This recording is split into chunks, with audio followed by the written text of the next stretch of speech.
कहानी की शुरुआत एक घर को दिखाते हुए होती है और इस घर में दो लोग रहते थे जो कि हस्बैंड वाइफ थे। उनकी शादी को काफी साल हो गए थे लेकिन अभी तक उनका कोई बेबी नहीं था। उनमें वाइफ का नाम टोरी और हस्बैंड का नाम काइल होता है। तभी टोरी को घर के बाहर से किसी चीज की आहट सुनाई देती है, इसीलिए वो बेड से उठकर विंडो के पास आती है चेक करने के लिए। लेकिन तभी अचानक से एक जोरदार ब्लास्ट की आवाज सुनाई देती है और जब टोरी घर से बाहर देखती है तो वहाँ पर एक रेड कलर की लाइट चमक रही होती है। उस लाइट को देखकर ऐसा लग रहा था कि जैसे वहाँ पर कोई उड़कर गिरा हो। तब लाइट को दिखाते हुए ये सीन यहाँ पर चेंज हो जाता है और अगले सीन में हम एक छोटे से बच्चे की वीडियो क्लिप को देखते हैं। फिर कहानी में 10 साल गुजर जाते हैं। हम उस वीडियो वाले बच्चे को देखते हैं जो कि अब बड़ा हो चुका है और इस बच्चे का नाम होता है ब्रेंडन। असल में ये बच्चा किसी और का नहीं बल्कि टोरी और काइल का होता है। अब रात के टाइम जब ब्रेंडन सो रहा होता है तो उसकी मदर टोरी अपने रूम में बैठकर पेंटिंग्स बना रही होती है। तब उसी टाइम हम गैरेज में रखे लकड़ी के एक टुकड़े को देखते हैं जिसके नीचे से रेड लाइट के साथ साथ कुछ डरावनी आवाजें भी आती हैं। तभी अचानक से ब्रेंडन जो कि अपने रूम में सो रहा था वो जोर जोर से हिलने लगता है। अब ये सारी आवाजें टोरी को भी सुनाई दे रही थी लेकिन वो इस पर ज्यादा ध्यान नहीं देती और इन्हें इग्नोर करती है। उधर ब्रेंडन अपने बेड से उठता है और विंडो से नीचे कूद जाता है और जब टोरी को ये आवाज सुनाई देती है तो वो घर से बाहर आती है चेक करने के लिए, लेकिन वो देखती है कि वहाँ पर कुछ नहीं हुआ, सब कुछ नॉर्मल है। इसीलिए वो वापस से घर के अंदर जाने लगे लेकिन तभी कोई उसके पीछे से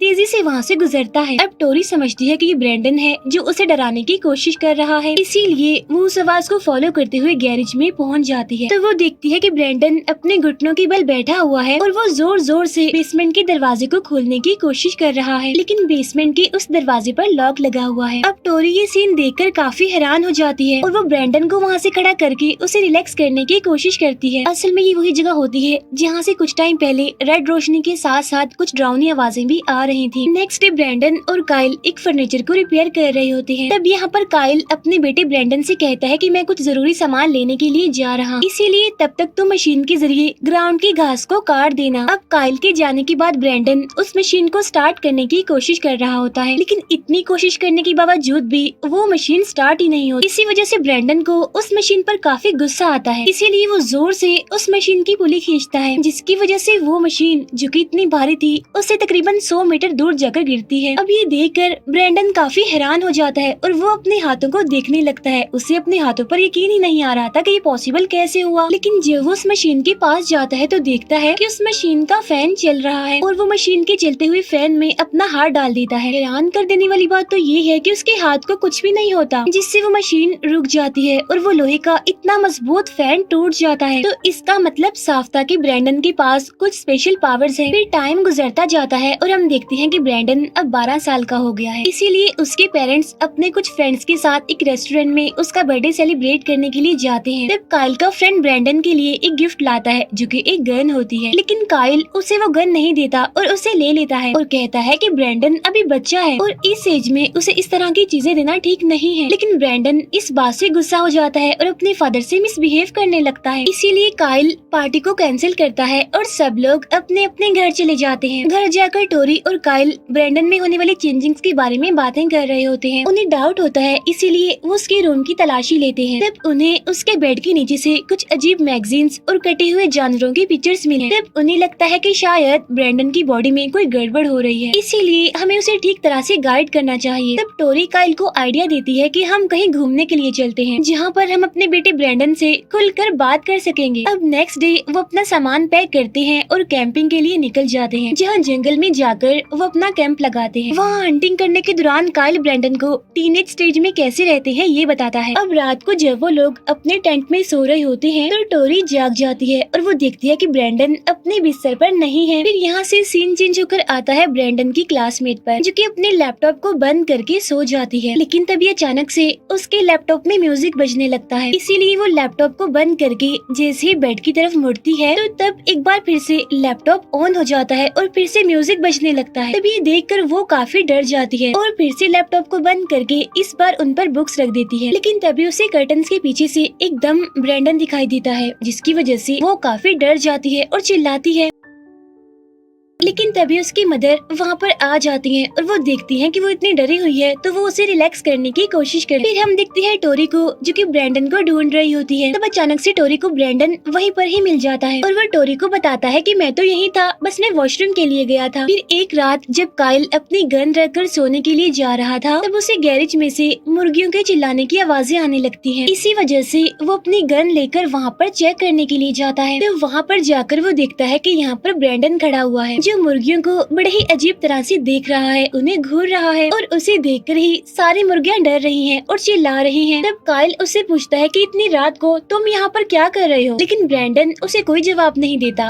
और वहाँ से चला जाता है। अब आधी रात को गैरेज की सारी लाइट्स बंद होने लगती हैं, जहाँ पर वो मुर्गियाँ एक बार फिर से चिल्लाने लगती हैं, लेकिन इस बार पहले की निस्बत काफी जोर से। तभी शोर सुनकर काइल की आंख खुल जाती है और वो चेक करने के लिए आता है गैरेज में। लेकिन जो सीन वो वहाँ पर देखता है वो उसे देखकर काफी हैरान हो जाता है। वो देखता है कि सारी मुर्गियों को किसी ने बड़े ही बुरे तरीके से मार दिया है। तो इसीलिए वो फौरन टोरी को बुलाता है और कहता है कि देखो क्या हुआ, मुझे पता है कि ये सब कुछ ब्रैंडन ने किया है, क्योंकि रात में वो इसी जगह पर खड़ा होकर मुर्गियों को देख रहा था, उन्हें डरा रहा था। लेकिन टोरी तो उसकी इस बात का यकीन ही नहीं कर। नेक्स्ट डे टीचर ब्रैंडन और उसके क्लासमेट्स को एक गेम खिलाता है, जिसमें कि एक सर्कल में सारे बच्चे खड़े रहेंगे और एक बच्चा उन सभी पर ट्रस्ट करके उनके ऊपर गिरेगा और वो सारे बच्चे उसे पकड़ेंगे और उसे गिरने से बचाएंगे। लेकिन जब ब्रैंडन की बारी आती है तो उसकी वही फीमेल क्लासमेट ब्रैंडन को नहीं पकड़ती, की वजह से वो नीचे गिर जाता है और इसी वजह से सारे बच्चे उस पर हंसने लगते हैं। तब टीचर उसी फीमेल क्लासमेट को कहता है कि तुम भी ब्रैंडन को उठाओगी और उसे सॉरी भी बोलो। अब जैसे वो क्लासमेट ब्रैंडन को अपना हाथ देती है तो ब्रैंडन गुस्से में आकर उसके हाथ को तोड़ देता है। नेक्स्ट डे हम ब्रैंडन के पेरेंट्स को स्कूल में देखते हैं, जिन्हें ब्रैंडन की अजीब हरकतों की वजह से स्कूल में बुलाया गया था, जहाँ पर उसे 2 दिन के लिए स्कूल से सस्पेंड कर दिया जाता है। तो अब यहाँ पर हमें पता चलता है कि ब्रैंडन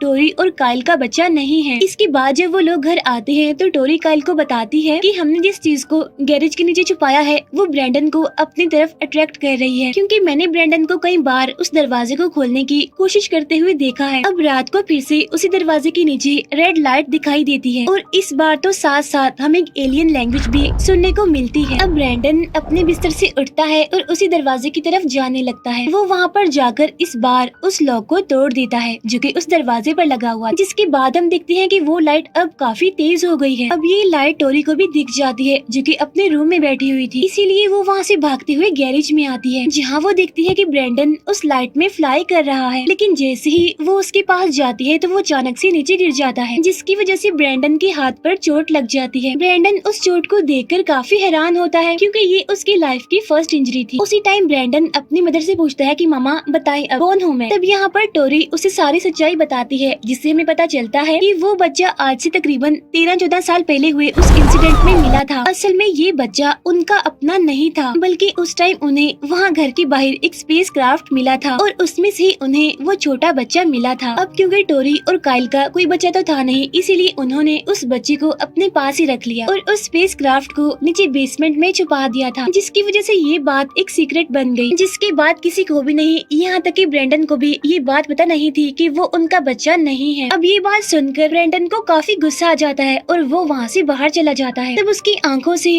तेज रेड लाइट निकलने लगती है और वो कहता है कि मैं सबको मार डालूंगा, किसी को नहीं छोड़ूंगा। उधर हम ब्रैंडन की क्लासमेट को देखते हैं जो कि अपने लैपटॉप में काम कर रही होती है, लेकिन तभी अचानक से उसका लैपटॉप बंद हो जाता है, जहाँ वो देखती है कि उसके सामने खड़ा हुआ है ब्रैंडन। ब्रैंडन अपनी क्लासमेट को चिल्लाने और शोर मचाने से मना करता है और उससे कहता है कि मैं तुम्हारे लिए फ्लावर लेकर आया। तो वो बताती है कि मेरी मदर ने तुमसे बात करने के लिए मना किया है और तुमसे दूर रहने के लिए कहा है, इसीलिए मैं तुमसे बात नहीं कर सकती। और तभी अचानक से ब्रैंडन वहाँ से गायब हो जाता है।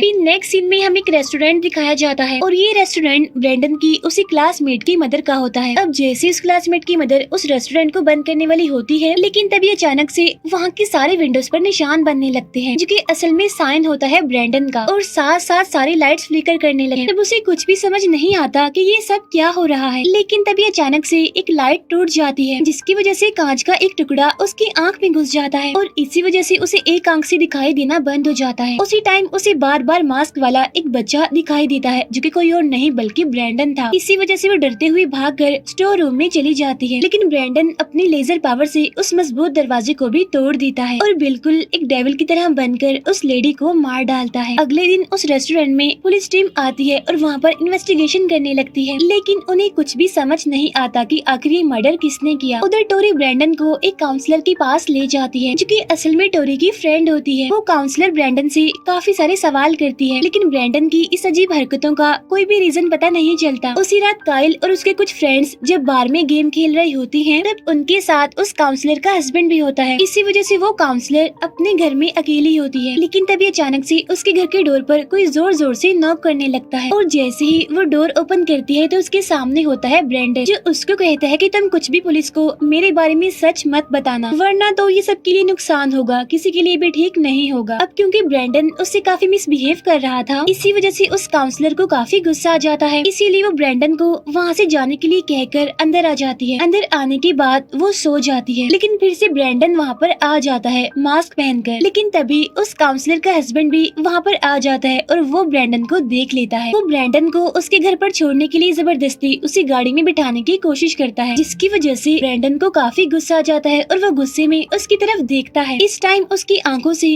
रेड कलर की लाइट भी निकल रही होती है। सिर्फ गुस्से से देखने की वजह से वो काफी दूर जाकर गिरता है, लेकिन फिर वो हिम्मत करके खड़ा होता है और अपनी गाड़ी लेकर ब्रैंडन का पीछा करने लगता है। लेकिन थोड़ी दूर आगे जाने पर उसकी गाड़ी खराब हो जाती है, लेकिन तभी उसे अपनी गाड़ी के सामने दिखाई देता है ब्रैंडन, जो कि हवा में फ्लाई कर रहा होता है। तो वो सोचता है कि शायद मैं ड्रंक हूँ, इसी वजह से मुझे ऐसा दिखाई दे रहा है। लेकिन फिर देखते ही देखते उसकी गाड़ी भी हवा में फ्लाई करने लगती है। तब ये देखकर वो काफी डर जाता है और फौरन ही उसकी गाड़ी आकर जमीन पर गिरती है और उसका मुंह जोर से स्टीयरिंग पर लगता है, जिसकी वजह से बुरी तरह उसके मुंह वाला हिस्सा टूट जाता है। तब ब्रैंडन उसके पास आकर उसके खून से अपना वही साइन बनाता है। उधर हम देखते हैं टोरी और काइल को, जो कि काफी वरिड होते हैं क्योंकि इतनी रात हो गई थी और ब्रैंडन अभी तक घर वापस नहीं आया था। लेकिन इतनी ही देर में वहाँ पर ब्रैंडन आ जाता है, लेकिन उसने शर्ट नहीं पहनी होती। तब टोरी उससे पूछती है कि तुम्हारी शर्ट कहाँ है। तब ब्रैंडन कहता है कि मैं अपने फ्रेंड्स के साथ खेल रहा था, लेकिन उन्होंने मुझे नीचे गिरा दिया, जिसकी वजह से मेरी शर्ट फट गई है और खराब हो गई है। वो शर्ट ब्रैंडन ने अपने हाथ में ही पकड़ी होती है। तब टोरी उससे वो शर्ट मांगे, लेकिन वो शर्ट को छुपा लेता है और अपने रूम में चला जाता है। तब ये देखकर टोरी और काइल समझ जाते हैं कि ब्रैंडन उनसे झूठ बोल रहा है और उनसे कुछ छुपा रहा है। उसी रात काइल की आंख खुल जाती है और वो देखता है कि टोरी अपने बेड पर नहीं है, इसीलिए वो टोरी को ढूंढते हुए पास के जंगल में आ जाता है, जहाँ पर वो देखता है कि एक स्पेस क्राफ्ट जमीन पर पड़ा हुआ है और टोरी उसके पास खड़ी हुई है, जिसके हाथ में एक छोटा सा बच्चा है। अब यहाँ पर टोरी काफी डरावनी लग रही थी, उसकी पूरी बॉडी से खून आ रहा था। अब टोरी काइल को उस बेबी को देखने के लिए कहती है, लेकिन वो बच्चा बहुत ही डरावना था। लेकिन तभी अचानक से फोन रिंग करता है और काइल की आंख खुल जाती है और वो देखता है कि वो तो अपने बेड पर ही है। असल में जो उसने अभी देखा था वो उसका नाइटमेयर था। अब फोन पर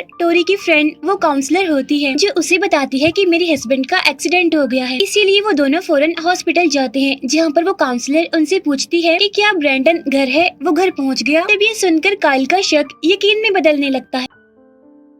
नेक्स्ट मॉर्निंग काइल और टोरी ब्रैंडन से पूछते हैं कि उस काउंसलर के हस्बैंड की मौत कैसी हुई, क्या तुम उसके बारे में कुछ जानते हो? अगर जानते हो तो हमें बता दो, क्योंकि हम जानते हैं कि पिछली रात तुम उनके घर पर गए थे। तब ब्रैंडन कहता है कि मुझे कुछ नहीं पता, मैं इस बारे में कुछ नहीं जानता। लेकिन काइल काफी गुस्सा हो जाता है और डांटते हुए उससे बार बार इस बारे में पूछता है। लेकिन एक ही दम ब्रैंडन अपने एक हाथ से काइल को दूर दीवार पर फेंकता है। ऐसा करने के बाद ब्रैंडन अपने रूम में चला जाता है। अब ये सब देखकर काइल बहुत हैरान हो जाता है और उसे अब पूरा यकीन हो जाता है कि उस काउंसलर के हस्बैंड को किसी और ने नहीं बल्कि ब्रैंडन ने ही मारा है। लेकिन टोरी को अभी तक ऐसा नहीं लग रहा था, वो उसकी बात पे एग्री नहीं करती। इसीलिए ठीक उसी टाइम काइल ब्रैंडन के रूम में जाता है, जहाँ पर उसे ब्रैंडन की वो खून वाली शर्ट मिल जाती है। काइल उस शर्ट को टोरी को दिखाते हुए उसे समझाने की कोशिश करता है कि ब्रैंडन कोई इंसान नहीं है, बल्कि वो दूसरी दुनिया से आया हुआ एक शैतान है, एक डेविल है, जो कि सबके लिए खतरा है और बहुत जल्द वो हम दोनों को भी मार देगा। लेकिन टोरी तो अभी भी उसकी बातों का यकीन नहीं कर कर रही थी। नेक्स्ट डे काइल ब्रैंडन को लेकर वीकेंड पर निकल जाता है, जहाँ पीछे से टोरी घर पर अकेली होती है। ठीक उसी टाइम वहाँ पर एक पुलिस ऑफिसर आता है जो टोरी को वही ब्रैंडन वाला साइन दिखाता है जो कि उसे सड़क पर मिला था। लेकिन टोरी पुलिस ऑफिसर के सामने उसे पहचानने से इनकार करती है, इसीलिए वो पुलिस ऑफिसर वहाँ से चला जाता है। अब यहाँ पर टोरी को भी सारी बात समझ आ जाती है कि ब्रैंडन कोई आम बच्चा नहीं है, बल्कि वो दूसरी दुनिया से आया हुआ एक एलियन डेविल है, क्योंकि उसे ब्रैंडन की एक कॉमिक बुक मिलती है जिसमें उसने कई सारी टॉर्चर वाली काट मार वाली पेंटिंग्स बनाई हुई थी। उधर काइल और ब्रैंडन जंगल में हंटिंग के लिए जा रहे थे। अब काइल को तो सारी बात पहले से ही पता होती है, इसीलिए उसने ब्रैंडन को मारने के लिए ये वीकेंड प्लान किया था और वो ब्रैंडन को गोली मार देता है जो कि उससे आगे चल रहा था। लेकिन सरप्राइजिंगली उस गोली से ब्रैंडन को कुछ भी नहीं होता, इसीलिए काइल बहुत ज्यादा डर जाता है, काफी घबरा जाता है। लेकिन इससे पहले कि वो दूसरी गोली के लिए गन को लोड करता, ब्रैंडन वहाँ से गायब हो जाता है। इसी वजह से काइल वहाँ से भागने लगता है। तभी अचानक से पीछे से हवा में उड़ता हुआ ब्रैंडन आता है जो कि काइल पर हमला करके उसे नीचे गिरा देता है। फिर बाद में वो मास्क पहनकर काइल के पास आता है और अपनी आंखों से निकलने वाली सुपर लेजर लाइट से उसकी स्कल को जला देता है। उधर टोरी बार बार काइल को कॉल कर रही होती है ताकि ये सारी बातें वो काइल को बता सके। तो वो कॉल उठाता है ब्रैंडन और कहता है कि पापा तो चले गए। तब ये सुनकर टोरी समझ जाती है कि ब्रैंडन ने काइल को मार दिया है, इसीलिए टोरी उससे पूछती है कि जल्दी बताओ तुम कहाँ पर हो, जिस पर ब्रैंडन कहता है कि मैं तो अपने घर पर ही हूँ। तब ये सुनकर टोरी काफी डर जाती है और वो देखती है कि ब्रैंडन उनके घर के सामने ही हवा में फ्लाई कर रहा है, इसीलिए टोरी फौरन हेल्प के लिए पुलिस को कॉल करती है। तब वहाँ पर एक पुलिस ऑफिसर और एक लेडी आते हैं। तब टोरी किसी तरह हिम्मत करके घर के दरवाजे तक आती है, लेकिन तभी अचानक से उस पुलिस ऑफिसर की बॉडी ब्लास्ट हो जाती है, इसीलिए वो फीमेल ऑफिसर टोरी को घर के अंदर छुप जाने के लिए कहती है और खुद वो बैकअप बुलाते हुए ब्रैंडन को ढूंढने लगती है। लेकिन तभी ब्रैंडन उस पर अटैक करके उसे भी बड़े ही ब्रूटल तरीके से मार डालता है। उस वक्त टोरी बेड के नीचे छुपी हुई थी और ये सब कुछ वो अपनी आंखों से देख पा रही थी। इसी वजह से उसकी हालत खराब हो जाती है, वो काफी डर जाती है। अब वो आहिस्ता से वहाँ से निकलकर विंडो से कूदकर घर से बाहर आ जाती है। तभी उसे याद आता है कि ब्रैंडन को किसी भी चीज से चोट नहीं लग सकती सिवाय एक चीज के, और वो चीज होती है वही स्पेसक्राफ्ट, क्योंकि पहले एक बार ब्रैंडन के साथ ऐसा हो चुका था, यानी उसे उस स्पेसक्राफ्ट से चोट लग चुकी थी। इसीलिए टोरी फौरन गैरेज में जाती है और स्पेसक्राफ्ट के एक टुकड़े को तोड़कर ब्रैंडन को आवाज लगाने लगती है। अब ब्रैंडन जैसे उसके सामने आता है तो टोरी उसके सामने प्यार का ड्रामा करती है। तब टोरी फौरन उसे अपने गले से लगा लेती है और जैसे वो उस टुकड़े से ब्रैंडन पर अटैक करने वाली होती है, तभी अचानक से ब्रैंडन उसके हाथ को पकड़ लेता है और वो गुस्से में अपनी मदर टोरी को पकड़कर आसमान में काफी ऊपर तक ले जाता है। काफी ऊपर जाने के बाद वो टोरी को छोड़ देता है और इतनी ऊंचाई से गिरने की वजह से ही टोरी की फौरन मौत हो जाती है। लेकिन तभी ब्रैंडन देखता है कि वहाँ पर एक प्लेन आ गया है और इसी के साथ नेक्स्ट सीन में हम देखते हैं कि वो प्लेन भी क्रैश हो गया है, जिसमें तकरीबन 268 पैसेंजर्स थे जो सारे के सारे मारे गए और उस प्लेन पर भी वही वाला ब्रैंडन का सिंबल बना होता है। इसका मतलब कि उस प्लेन को भी